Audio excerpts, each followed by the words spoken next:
आतापर्यंत आपण पाहिलं लीलाबाईंच्या सासूरवासात आणि प्रणीतच्या अबोल्यात नयनाचा एक एक दिवस पुढं ढकलणं सुरू होतं.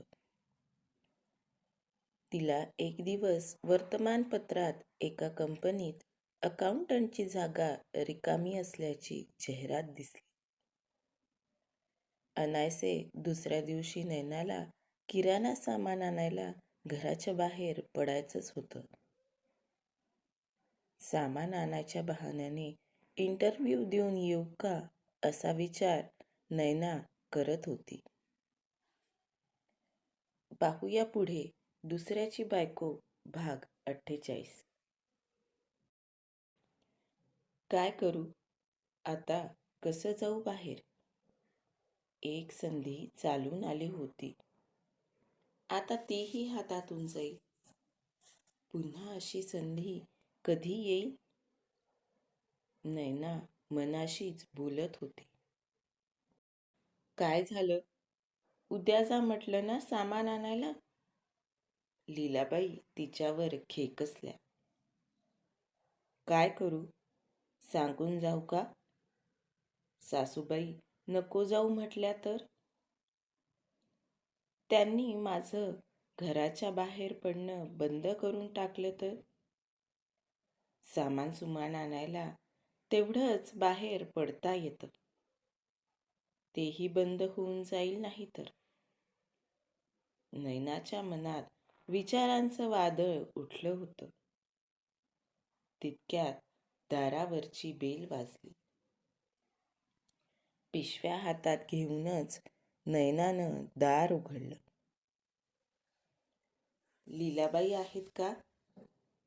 शेजारच्या शारदा काकू आलेल्या होत्या. कोण आहे ग? लीलाबाई सोफ्यावर बसलेल्या होत्या तरी त्यांनी विचारलं. शारदा काकू आहेत. या ना काकू, नयना म्हणाली. शारदा काकू लीलाबाईंच्या चांगल्या मैत्रीण होत्या. 2 घरं सोडून शारदा काकूंचं घर होतं. काय ग शारदे, इतक्यात आलीच नाहीस? लीलाबाई म्हणाल्या. नयनानं त्यांना पाणी आणून दिलं. अगं तूच येत नाहीस आजकाल, शारदाबाई म्हणाल्या. या गुडघ्यांमुळं चालणं होत नाही ग, खूपच दुखतात, लीलाबाई म्हणाल्या. का ग, काय झालं? शारदाबाईंनी विचारलं. माहीत नाही ग, वात वगैरे झाला की काय, लीलाबाई म्हणाल्या. हो का, वाताचा विकार बाई वाईटच. नंतर नंतर तर म्हणे सांधे असे जाम होतात की जराही हालचाल अवघड होऊन बसते, शारदाबाई म्हणाल्या. हो का ग, मग यावर काही उपाय? थोडंफार चालत फिरत राहायचं. एकटी कुठं जाणार ग फिरायला? कोणी सोबत असलं की बरं वाटतं, लीलाबाई म्हणाल्या. चल मग माझ्यासोबत, थोडीशी पायी चालशील तर पाय मोकळे होतील. आता दुपारचं कुठं निघालीस? आपल्या मंदिरात भजन आहे. हो का? हो, आणि तिथं तू येणार आहेस. प्रणीतचं लग्न झालं, आता घराची जबाबदारी घ्यायला सून आली. आता मस्त हिंडायचं फिरायचं सोडून तू तर अजूनच घरात अडकलीस, शारदाबाई म्हणाल्या. हो ग, काय करणार ह्या आजकालच्या मुली, यांचं कोणत्या म्हणून कामात लक्षच नसतं. आपल्यालाच सगळं जातीनं लक्ष देऊन करवून घ्यावं लागतं. ते काहीही असू दे, तू आज मंदिरात येणार आहेस. तुझ्यासारखा आवाज कुणाचाच नाही. तू नाही आलीस तर आम्हाला बेसुरे भजनं ऐकावे लागतील. आणि ती शोभाबाई भाव खाऊन जाईल ते वेगळंच. मला काही माहीत नाही, तू आलेच पाहिजे. देवाचे भजनं कसे सुरेल आवाजातच चांगले वाटतात. शारदाबाईंचे शब्द ऐकताच लीलाबाई सोफ्यावरून ताडकन उठल्या. थांब हो शारदे, साडी बदलून येतेच. लीलाबाई आत गेल्या. छानशी काठापदराची साडी नेसून आणि केसांचा आंबाडा घालून त्या बाहेर आल्या. पायात चप्पल सरकवली आणि निघू लागल्या. तेवढ्यात नैना त्यांना म्हणाली, सासूबाई, तुम्ही जाऊन येईपर्यंत मी सामान घेऊन येऊ का? हो हो, जाऊन ये. आणि त्या यादीत ज्येष्ठ मत पण टाक. आवाजासाठी खूप चांगलं असतं म्हणे ते. लीलाबाई अगदी आनंदात म्हणाल्या. आज नयनासाठी शारदाबाई जणू अगदी देवासारख्या धावून आल्या होत्या. बरं झालं शारदा काकू आल्या ते. सासूबाई, भजनाला जाऊन परत येईपर्यंत मी जाऊन येते. शारदाबाईंचे मनोमन आभार मानून नयनानं घराला कुलूप लावलं आणि ती निघाली.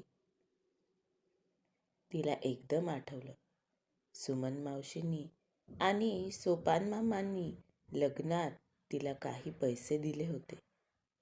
तिनं ते पर्सच्या आतल्या कप्प्यात ठेवले होते. पायी गेले तर वेळ लागले.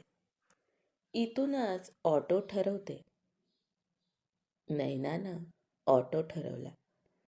जाता जाता किराणा दुकानात यादी दिली आणि पिशव्या ठेवल्या. दुकानदाराला सामान काढायला ठेवायला लावून ती पेपरमध्ये जाहिरात आलेल्या कंपनीत पोहोचली. दुपारचे 3 वाजत आले होते. त्यामुळं मुलाखत देणाऱ्या लोकांची संख्या कमी झाली होती. बरं झालं गर्दी नाही येते. लवकर इंटरव्ह्यू होईल आणि मला घरी जाता येईल परत. एका कॅन्डिडेट नंतर तिचा मुलाखतीसाठी नंबर आला देखील. नयनानं घाबरतच मुलाखत दिली आणि पटकन तिथून निघाली. जाताना किराणा दुकानातून सामानाच्या पिशव्या घेतल्या. लीलाबाईंनी सांगितलेलं ज्येष्ठ मत आठवणीनं घेतलं आणि घरी पोहोचले. लीलाबाई अजून मंदिरातून यायच्याच होत्या. बरं झालं सासूबाई घरी यायच्या आत मी घरी येऊन पोहोचले. देवा, आतापर्यंत साथ दिलीस तशी पुढंही दे. नैना घरात गेली आणि आधी तिनं गडवाभर पाणी पिलं.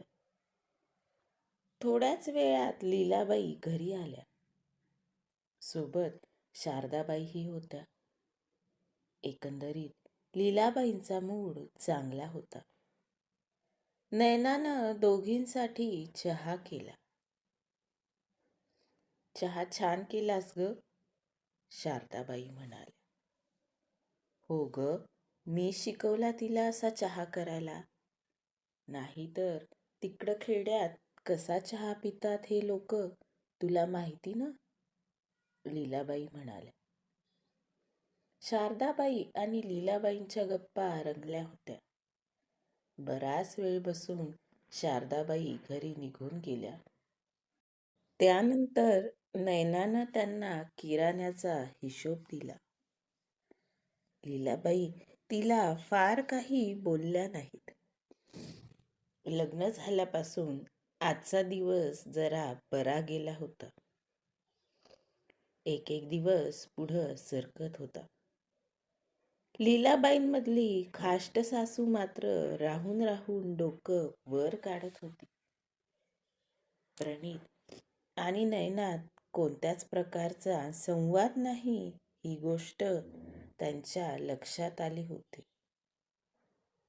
त्याचाच फायदा घेत त्यांनी नवीन प्रकारे सासूरवास करायला सुरुवात केली. आता त्या नयनाच्या गोष्टी प्रणीतला सांगू लागल्या. अगदी एकाच्या 3 गोष्टी करत सांगायला लागल्या होत्या. सुरुवातीला प्रणीत नयनावर नुसतं ओरडू लागला.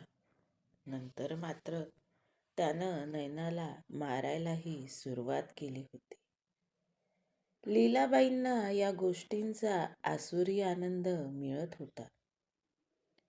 नयना मात्र निमूटपणे सगळं सहन करत होती.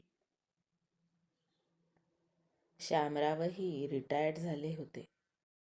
त्यामुळं आता ते सुद्धा घरी राहू लागले होते. दिवसभर चहा, थोडंफार काहीतरी खायला करणं आणि नंतर भांडी घासणं. नयनाचा सगळा दिवस स्वयंपाकघरात जाऊ लागला. एक दिवस दुपारी नयनाच्या नावानं एक स्पीड पोस्ट आलं. श्यामरावांनी ते सही करून घेतलं. हिला कोणी काय पाठवलं असेल? लीलाबाईंनी श्यामरावांना विचारलं. बघतोय ना, कळेलच.